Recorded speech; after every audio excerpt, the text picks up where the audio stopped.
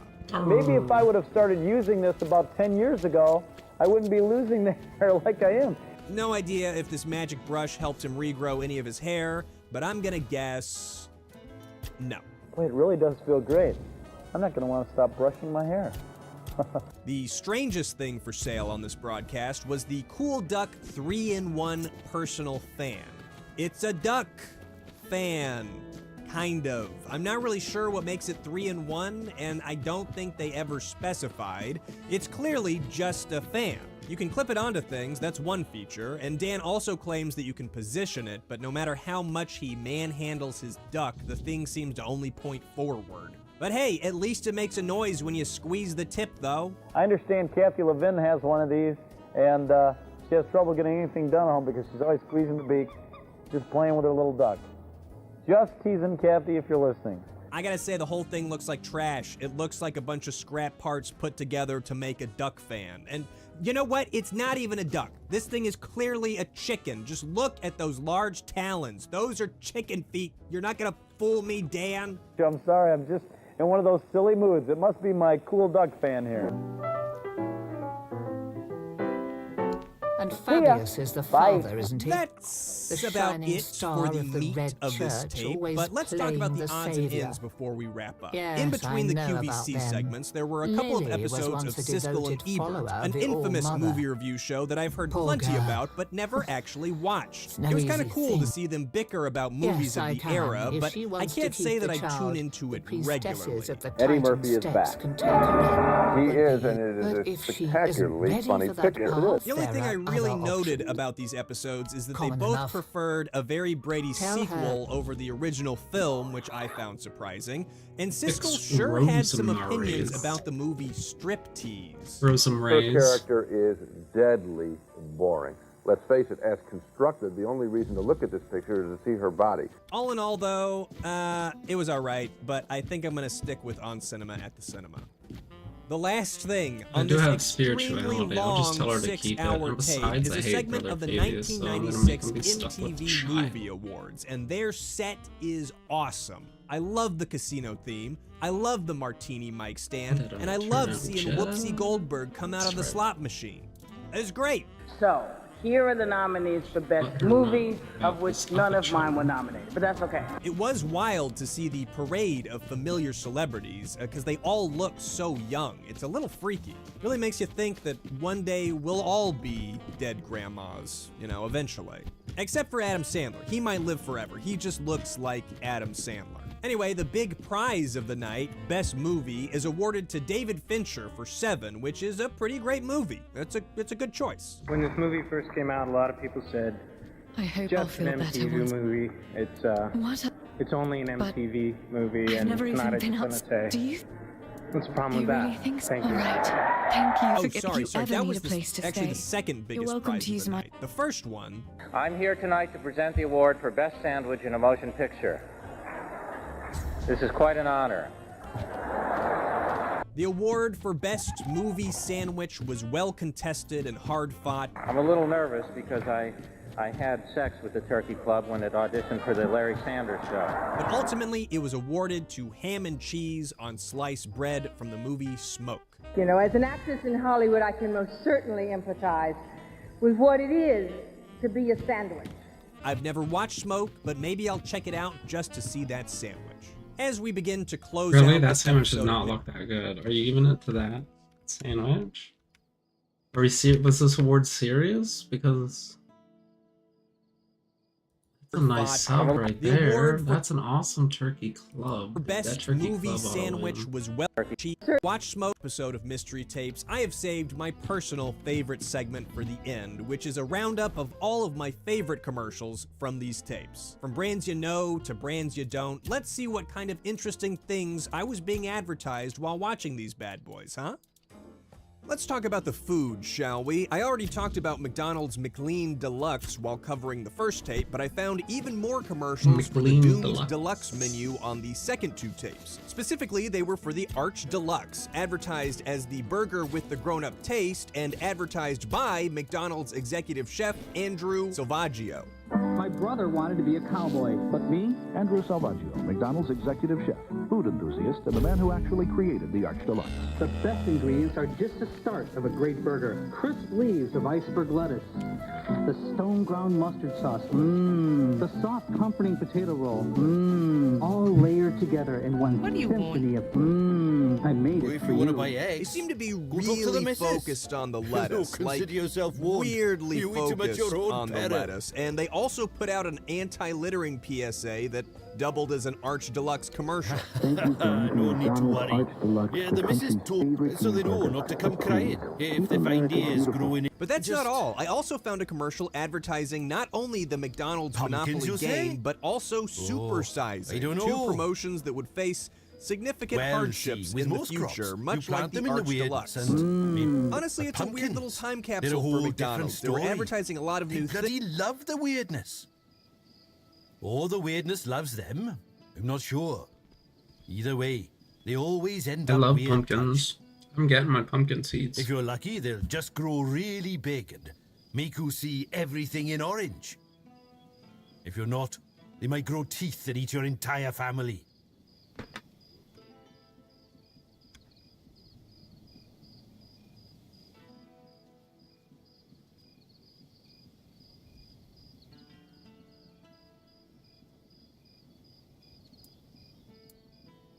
All right then, it's your funeral.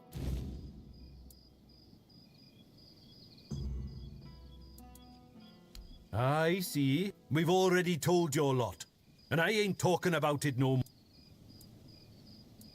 Well, I'll be damned. And if you're ever in need of... Another one? Which ones do you want to hear about? Or the Red Priest knocking on everyone's door? We already had enough problems. Aye, more of them every day. And no, they say they're looking for people sick with the red, and people still get taken by the plague. The Camelotians are saying our Mynheer is dying. Vipers, the lot of them. Yvain brought them here a while, and now they want to. They're saying all the folks here will have to move. We've worked too hard. Besides, there's no. Our priestess, or she took Ailey in. She might be a little odd with. Go talk to her, and you'll see. This farm belonged to my father, and I hoped to pass this land. It's only fair. I know some do. The two brothers from the truth be told. Ha! Welcome in, you say? Like old Norm's woodshed? That they say it's all fair because no one got compensated. Why? And here I thought you were fine. Bring back the axe and I'll pay you. Just stay out of trouble. Eggs, so... Lunge. Algae. Difference? Sure, the weirdness isn't going anywhere. We'll...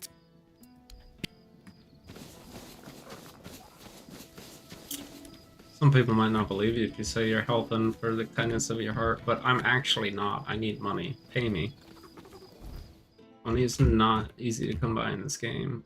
Spend it all upgrading my gear every second I get. It's no joke. Alright. And that was good. I'd never talked to them before, but that was important. But they weren't even who I needed to talk to. I still need to talk to someone else.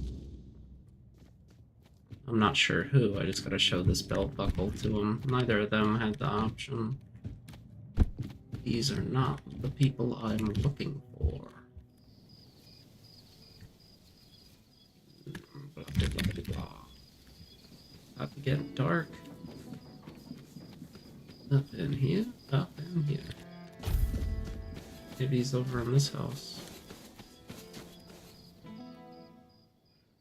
It's a cottage. Come on. We can't sell Daisy. We're gonna need her. What we're going to need is money. And she'll fetch a good price. We still need to move somehow, don't we? She could pull the cart. We have Clover for that.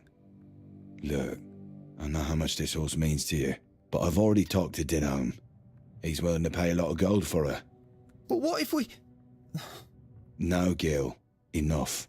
We're selling her, and that's that. If you're interested in buying a horse...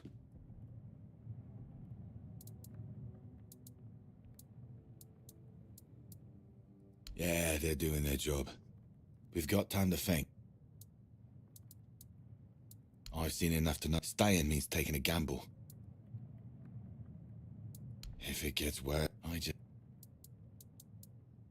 Sure are you? You...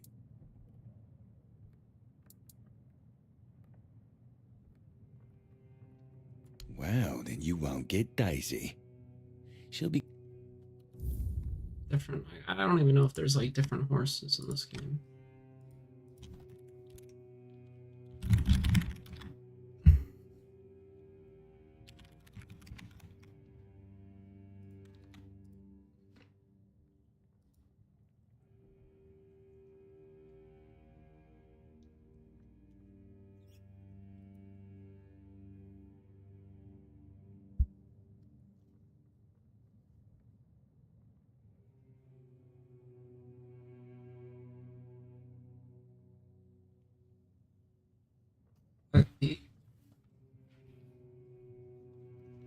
Guess there's no difference to the horses.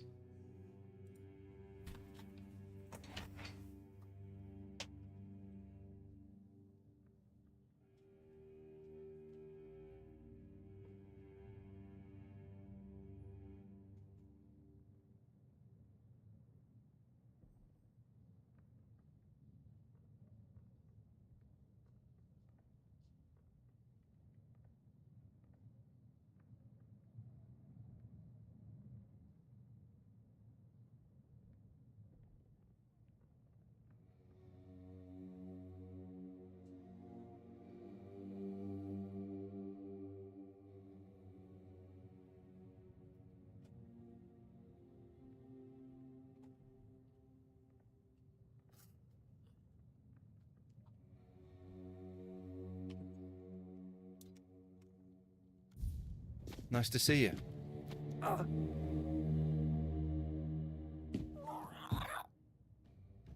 I don't think you should be doing that.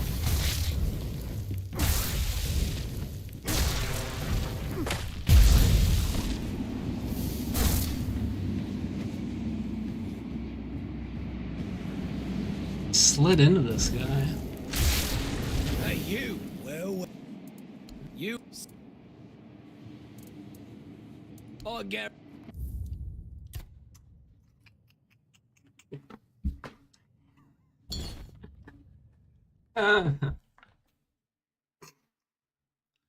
That guy I slid into him. I slid into him. It hurted him. Daisy, we're gonna need her. What we're going to Oh my god, now I gotta wait for this conversation. She'll fetch a good price. Right, I'll just Still steal need to all your move somehow, don't we? crabos. She could pull the cart. But have clover for that. Look, I know how much this horse Things, means to you. and I've already none got- of them would really willing to work pay a lot out of gold too for well. her.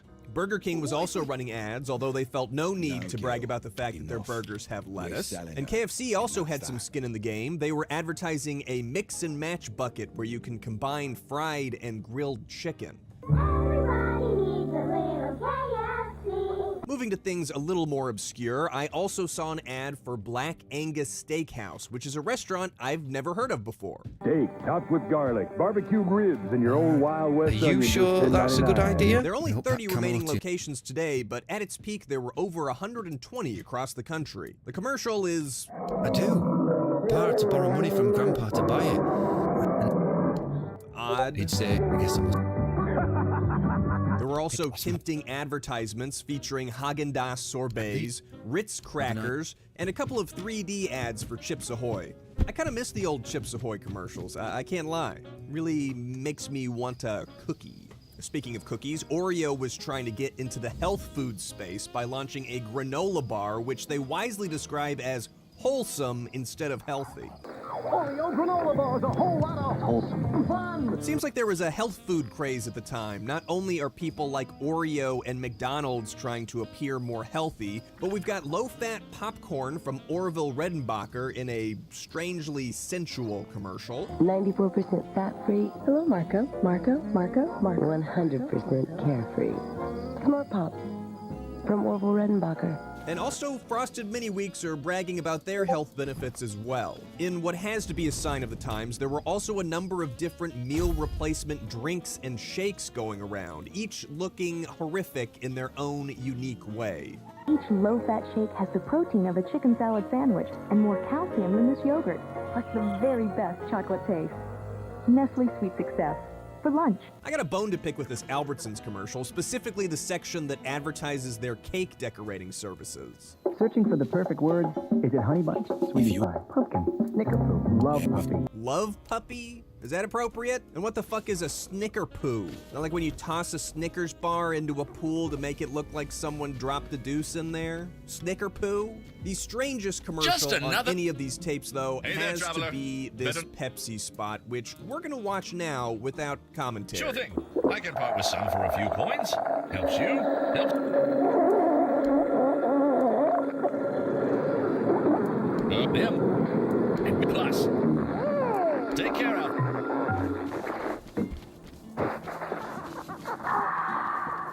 Mom, he done it again!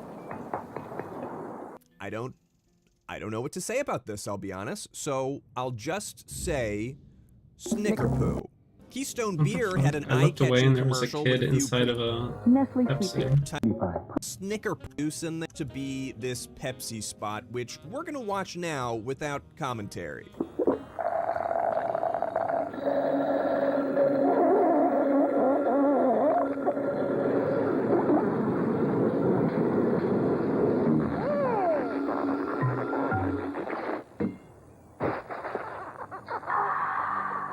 Mom, he done it again! I don't. Snicker poo. Keystone Beer had an eye-catching commercial with a few pretty solid effects. I really like how this guy falls into the liquid desk here. You were in warm water, Caribbean, and swimming toward you was a beautiful fish. That's not too shabby. And I gotta show off this Mr. Coffee tea brewer for no other reason than that this is what we used to brew tea back at home when I was growing up. This thing was cool. As cool as an automatic tea brewer could be, I suppose. Outside of the world of food, I noticed another trend. Denim was huge at the time. I saw a lot of commercials advertising all sorts of different denim clothables. I did not like this Colgate commercial. I'm not sure that smiling Mount Rushmore is gonna get me to put your paste in my mouth. It's not doing it for me. These, though, I used to love breath savers. In fact, I still do. I don't think they actually make your breath smell any better, but it's still my go-to mint. For 40 Hi, I'm Ray Romano. Everybody's been asking me if I'm excited to have my own show on CBS. Some guy named Ray Romano is trying to sell me on his new sitcom, but I don't know, this guy doesn't seem that great. Bet it doesn't even last 2 seasons. How about this ad for a credit card that has your photo on it? The idea is that nobody could get away with using your card if they don't have your face, and at first I was like, yeah, that's awesome. Why doesn't my card have my face on it? And then I realized that I never hand my credit card to anyone. Even when I'm out and about, I just put it in the little machine, so it would be of no use. But it's a pretty cool idea and a nice segue into a couple commercials about technology that really gave me pause. The first was an AT&T commercial where they're introducing the concept of wireless communication. I used to. It's finding alternative transportation to the big weirdness. For Joan Piper, it's sending email from her laptop to an associate messaging device hundreds of miles away. The second was a commercial covering DirecTV's parental controls. Forget cable. I told you. Good Only luck. on DirecTV. Technology stinks. And it really makes you realize how quickly things changed. Technology, the world, it's all different. But let's end this on an optimistic note. My favorite commercial from the whole lot comes from a local video rental store. The end of the commercial was taped over, but what was preserved on the tape is still very nice and very quaint. Video Update is your home for the best deal in video rental. Every Tuesday at Video Update, rent thousands of your favorite catalog movies at an unbelievable $2 for 99 cents. New releases and video games only 99 cents every Tuesday. Only Video Update Every offers you the marriage best has room its rental ups value. and downs, For the next especially. hour, I had we're gonna go hoped for a little back to peace at the end. I know I don't have much time that left. year, including videos from Pet Shop Boys. Don't you It wish is you could just hard. waltz We have a into a son in video Borough, update right but now Reginald and browse said their no. Sega Genesis shelf? Take care. I know I do. We can lick it. Whatever you've got. What difference does it make? That's all I've got for you today, folks. If you enjoyed Love. this episode of Mystery Tapes, Nah, please it's a consider shit leaving me a but I comment to gave let me know, everything I or had to this sharing the land. video The with a weirdness. VHS-minded Just- friend. You can also check out the Mystery Tapes archive channel where I upload media And that I do come what? across and can't Fart find into a elsewhere. bench Also in and mooch off my non-VHS children. related As long as I news, can I'm lift a streaming hoe, 3 times I'll a week work the over on fields. Twitch, No, largely retro I won't become or a indie useless games. And you can also catch the live streams More has over on my always second been a channel, worry. as well Well, as everything watch will be old ones recent there. either. So if that's something you're interested And in, go you check just it out. stand there and watch your crops die, praying for rain that never comes, wondering if your children are strong. And the fat years aren't much better until the weirdness can make work in the land anyway. Good. Huh.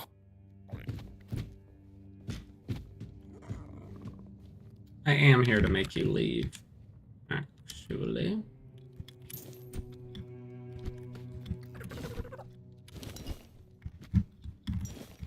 One warning is all you get.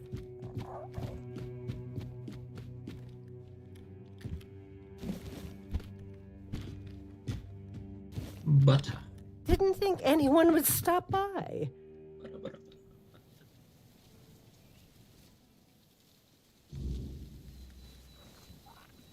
I really don't know who to give this to then.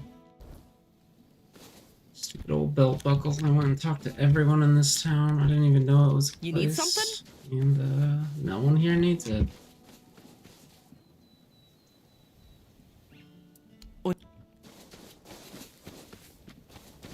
This guy had the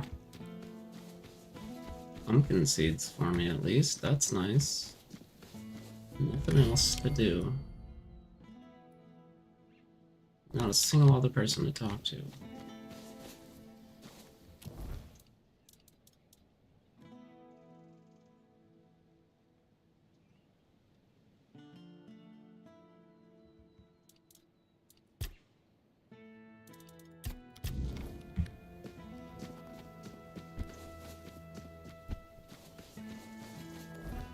I'm gonna go do the pumpkin.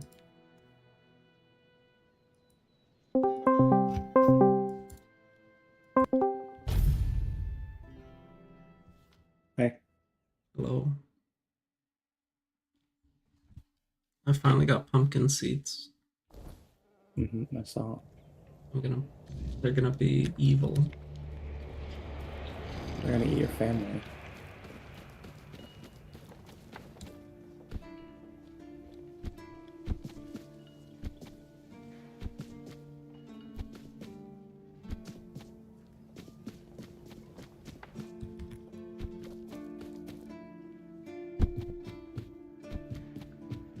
I'm gonna get to a stopping point so we could try hightail. But I got so much to do.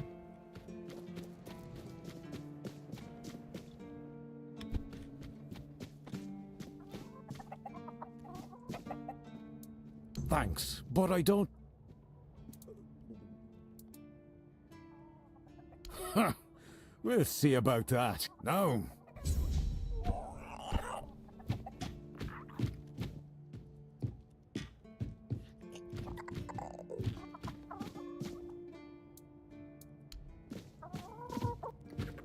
Okay. I turned it in. Maybe I'll come back at some point. This place will be overrun with evil pumpkins. I don't know.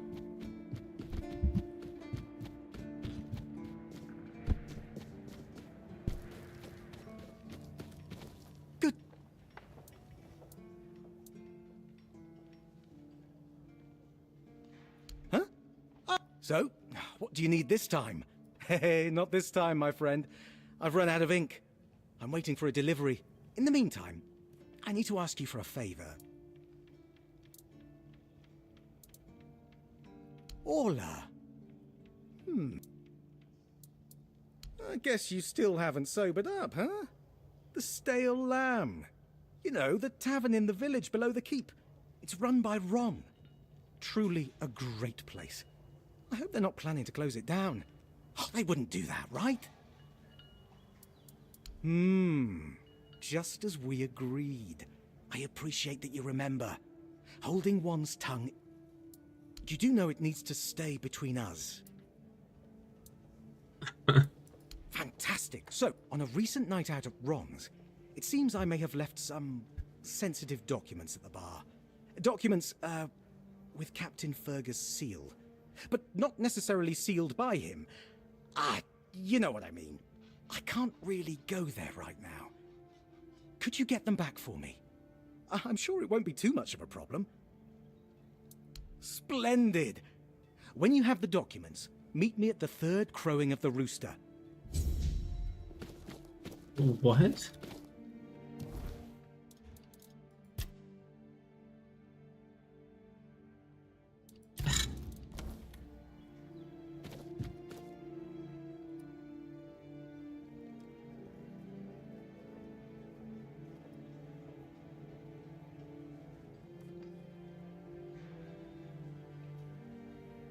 Go ahead and extract hightail.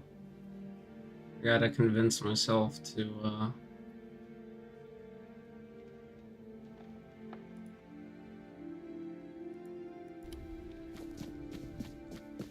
do something differently here.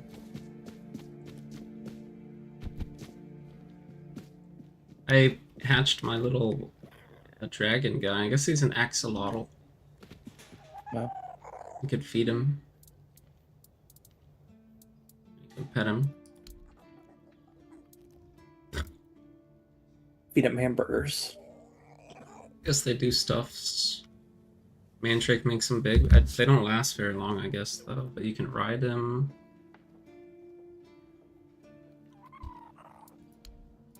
Let me quick save, and I'll give him hot goo. Let's see what hot goo does. Oh my god.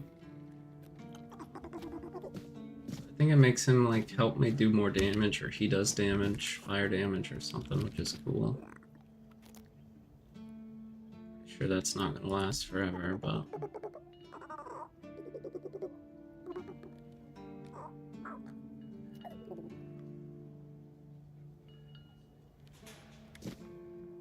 Hope nothing bad happens today.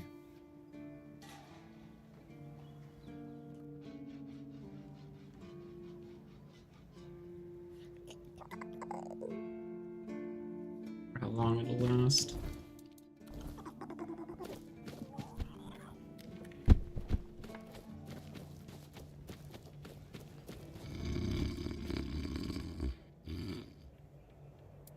Well, if Camelot's got the south, I hope they're smart enough to keep their hands off my flask.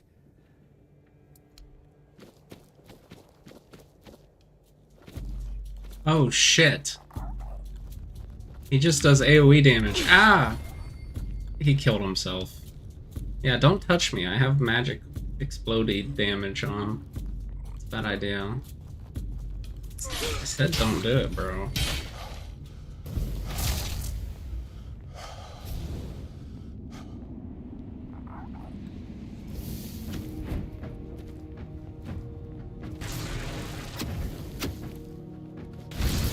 What's tongue to her doing here?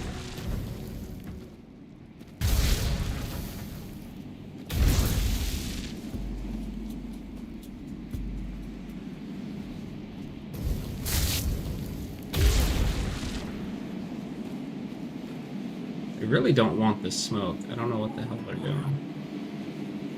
My axolotl got them all murdered. He's a demon dragon. There he goes, finally. I didn't think that would be that terrible. Look what you made me do. I had to kill this entire castle for you. I don't know if he has a name. Does he have a name?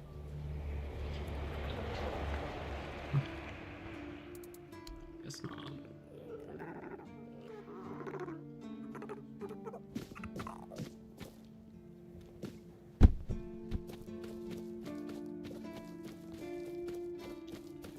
We would have been fine, but he let this guy on fire.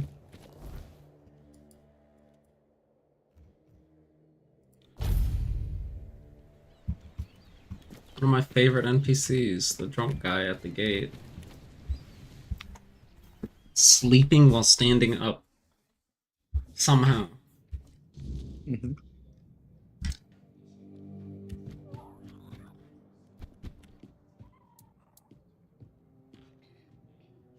No.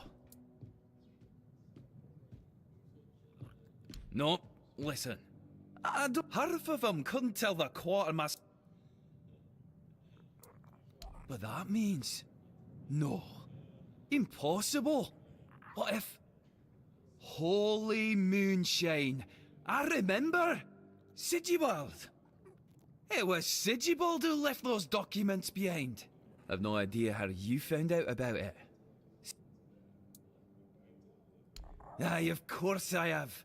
I didn't just throw them in some cabinet. He was a good man. Here, after what you said, I assume you'll make good use of them. Things are getting weirder. He was a prankster like no other.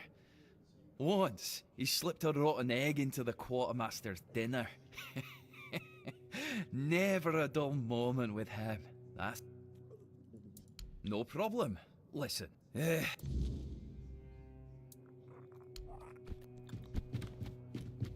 Getting stuff done, getting stuff done. Wait a minute. I gotta go back inside. What the hell was that? What was it?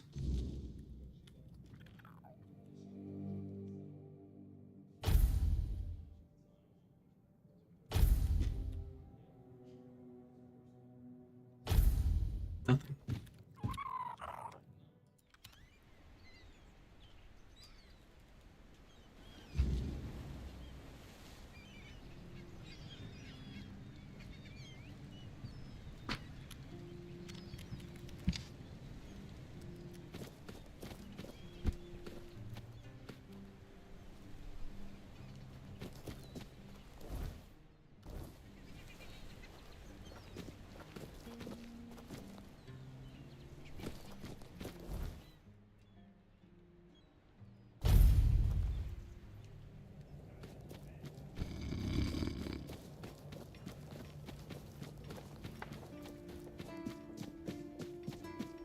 always good to have a little rest.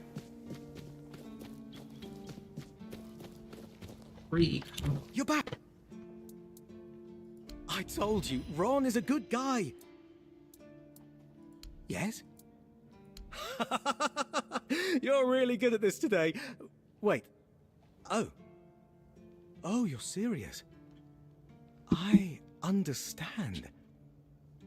For so many years, I've been afraid to open this letter. But it looks like I needed to read it.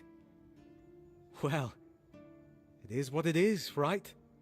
And I've been wondering why no one wants to talk to me. I thought to myself, are they mad at me or what? But why are you talking to me? How can you see me? Anyway, may the All-Mother bless your path. See you next time.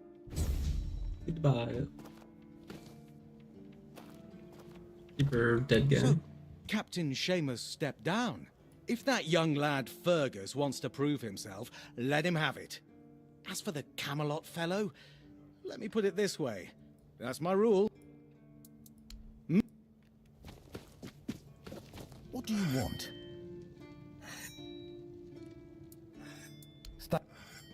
Stay safe out there.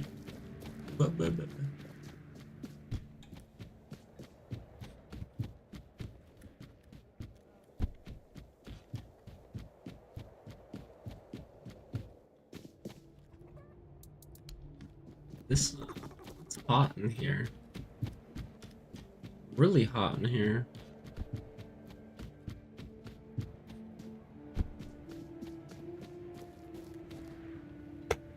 This candle smells amazing.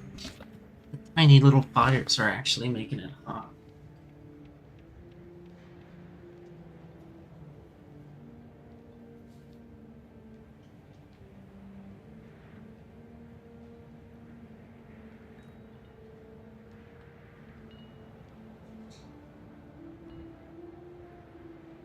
Wish I could tell what this was.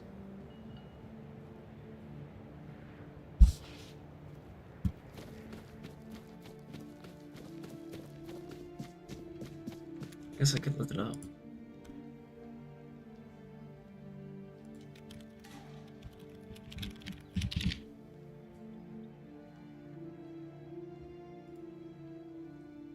Midnight jasmine, white rose, blood orange, creamy sandalwood. No wonder it sounds good.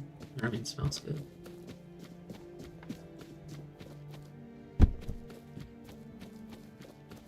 It is good. Oh, a new face. It's always nice to see someone new here. Welcome, welcome. Why didn't I notice you earlier? Yes, my apologies. Ever since breakfast today, I've been sort of lost in thought. I keep thinking of my dear mother's cooking, especially her famous pie. You see, all we got here is venison and fish. Venison, then fish. And then fish, fish, and more fish. I can live with all the bullshit that's thrown at us soldiers. But the longer I live, the more I realize there's not much to live for, except food. And I'd kill for a slice of that pie. That's sad to hear, but I have to go. As if it were that easy. And Rorik. Really? That's fine.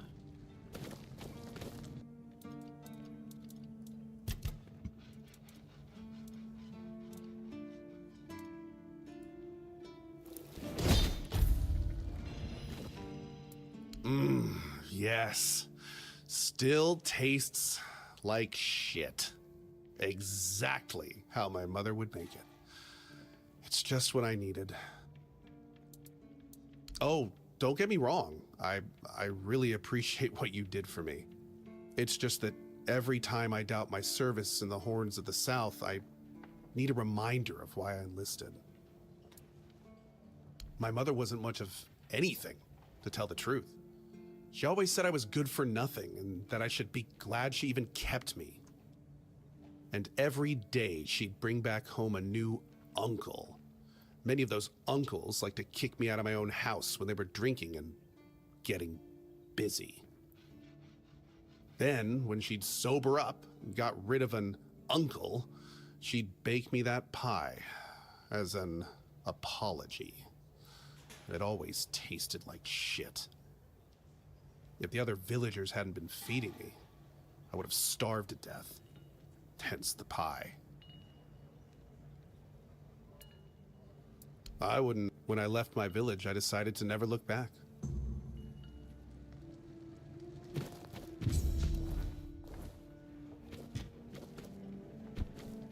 What?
The less attention, the better.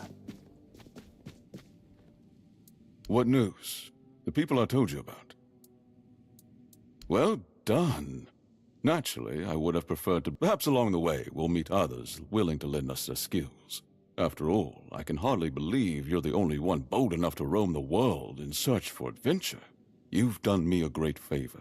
Before I depart, know this. You brought change to Connacht and earned my deepest gratitude. Let my repayment be the blessing my lineage received from King Arthur himself.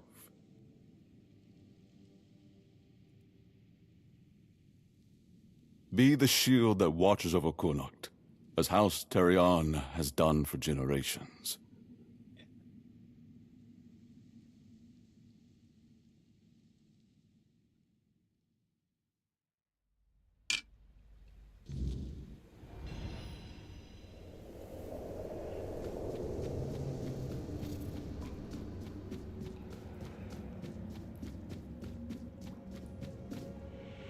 I am his oath, the weight of duty that shields the faithful.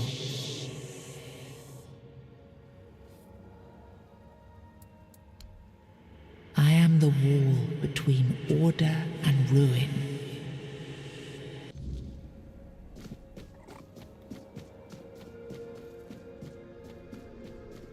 Doing it. You can't just allow for things like that to happen. Not ever again. Not when the kingdom is beginning to find its way. You're the king, and that comes with a whole lot more responsibility. You can't let people like Merlin do what they want, even if their intentions are pure. You must see the danger now. The memory of Seawall is my burden. Harder to bear than I'd like to admit. But I've realized that his story is what happens when power answers to no one. Then do something so that a tragedy like that never happens again. Palamedes, you've always spoken your mind, even when I didn't want to hear it. You've stood beside me through the darkest days and fought not for glory, but for Avalon and its people. I have done only what I believe was right, nothing more. Yes, and that made me realize that Merlin was wrong. The legacy I leave won't endure through the legend of a single man, whether it's me or anyone else. I decided to give my sword to the Horns of the South, to bind them not to me, but to the people. But Avalon needs more than that.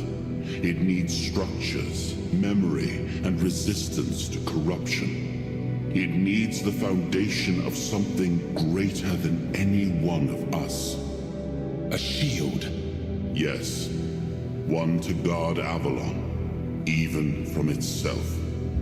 You've proven yourself time and again, so my shield is yours, Palamedes. Not just to wield, but to become.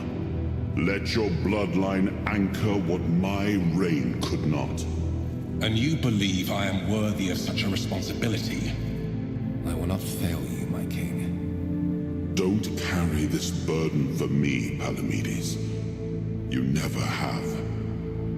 Carry it for Avalon, and may your name be a blessing upon this land for generations to come.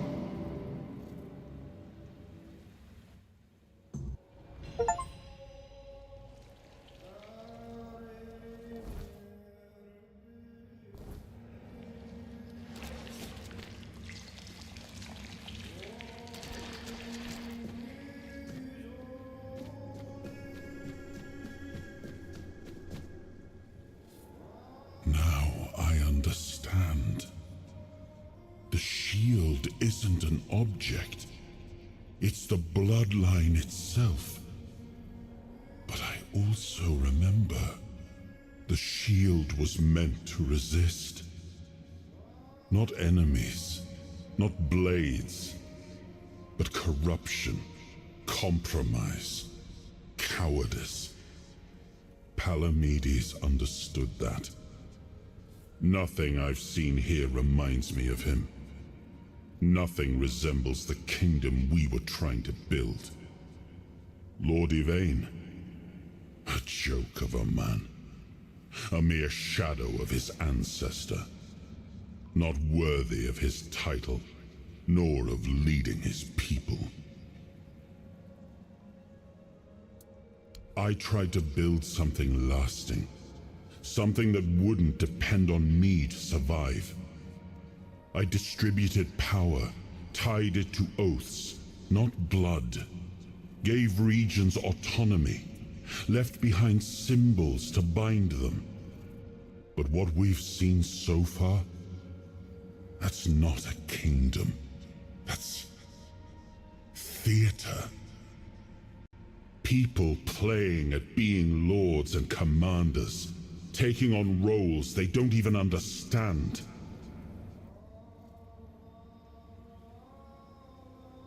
All I've seen here is fear.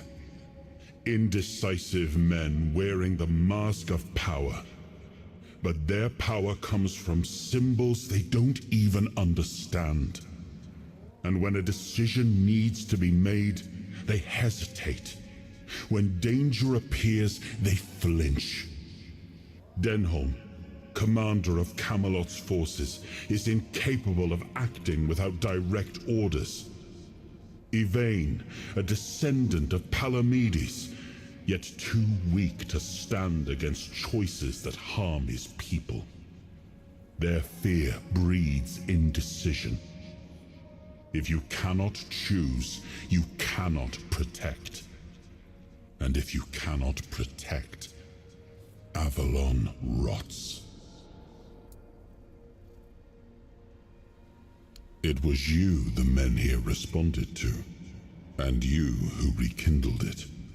You did all the work, turned the situation into something Yvain could exploit. Without that, Kuanacht would still be waiting. For what? A miracle? That's why I have to come back. Without us, without hands that act, this land just waits and rots. Merlin wanted me to become a symbol. But I realized that one person, one myth, won't be enough. This kingdom needed more. And so, I left mementos behind. It seems we...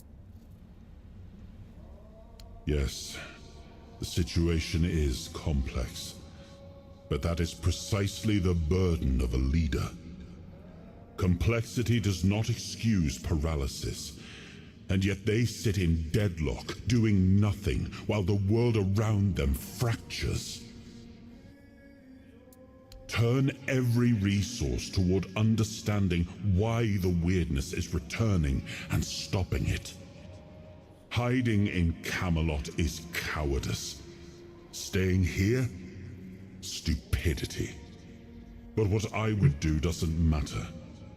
This is precisely why Palamedes was made Avalon's shield, to judge for himself what serves the people. Even if it meant standing against me. We gave our people peace, but they've come to take it for granted. Perhaps those who live without struggle grow soft, and in comfort, they let go of their values. Symbols, without the will to uphold them, are little more than ornament.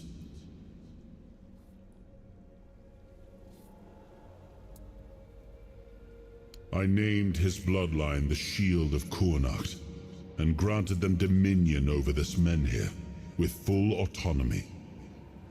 The land here is among the richest in Avalon.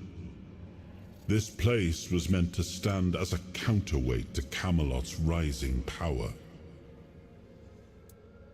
Well, they still call me the once and future king. Still hold feasts in my name. Feasts won't save them, but action might. We've wasted enough time. Let's move to the Forlorn Swords and find my crown. Let's make me whole. It's the last hope for this wretched kingdom of ruin.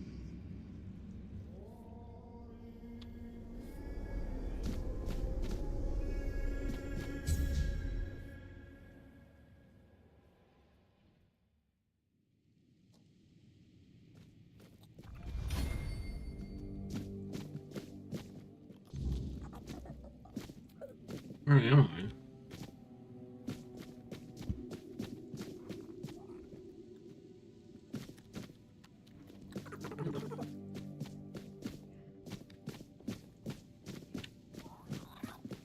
I've been kidnapped.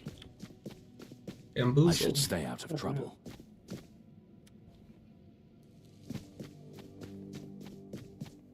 Ah, you need something. You return. I hope it's with some purpose. Take. Yeah, that.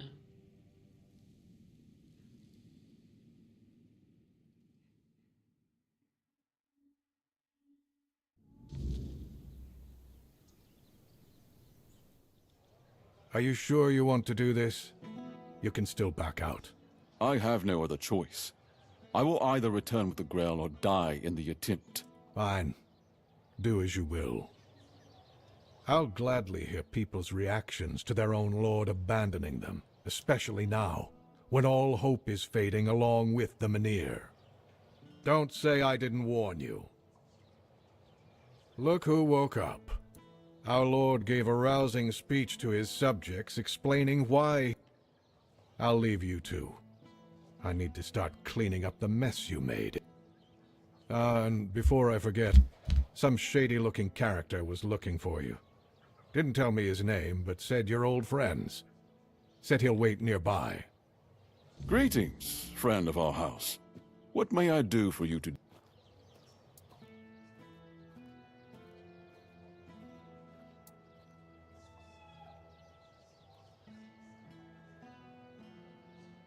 Really? Although, in truth, it doesn't really matter. Well, and now you are the shield of my people.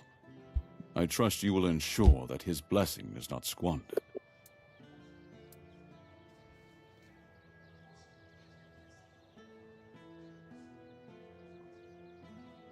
I had not considered it that way. I want to give them the chance that Camelot failed to provide. But your words are kind. As soon as the necessary preparations are complete, Ansem will assume my duties in my absence. He is my most trusted man. I do not know when or if I will return. I cannot say for certain. But I have faith since Maeve's passing. Camelot will keep the peace in my stead. We may not agree on every matter, but I cannot deny Denholm's honor. And so, I thank you once more. House Terion is... no... farewell. Is the guy, the murderific guy, waiting for me? I hope he is. I want to talk to him. Murder man. Stay out of my way. Oh no, it's Caradoc, isn't it? Well, well, look at you. Moving along nicely, aren't we? You're piecing him back together faster than I expected. We're getting closer to the end. And since you've proven yourself so capable, maybe it's time. Here, go to this place and see if the door opens for you. No. If you want to know the truth about the man pulling the strings, it's the house of someone I once called my employer, Orin. The same one whose plans got you out of the island asylum. I don't know. We stopped seeing eye to eye on certain things, and our relationship soured. No, not really. There's one last piece of Arthur's soul waiting for you. You'll find it deep in the Forlorn Swords, in the capital city of Dalriata. Meet with Gerfan. He'll either attack you on sight, or explain everything patiently, depending on how he feels about... Oh, you'll see for yourself. How would I know? I'd say going into Dalriata territory is a surprise all on its own. But don't worry, They've got bigger problems at the moment. Once you're done, meet me at the Charred Conclave. That's where we'll finish this, one way or another.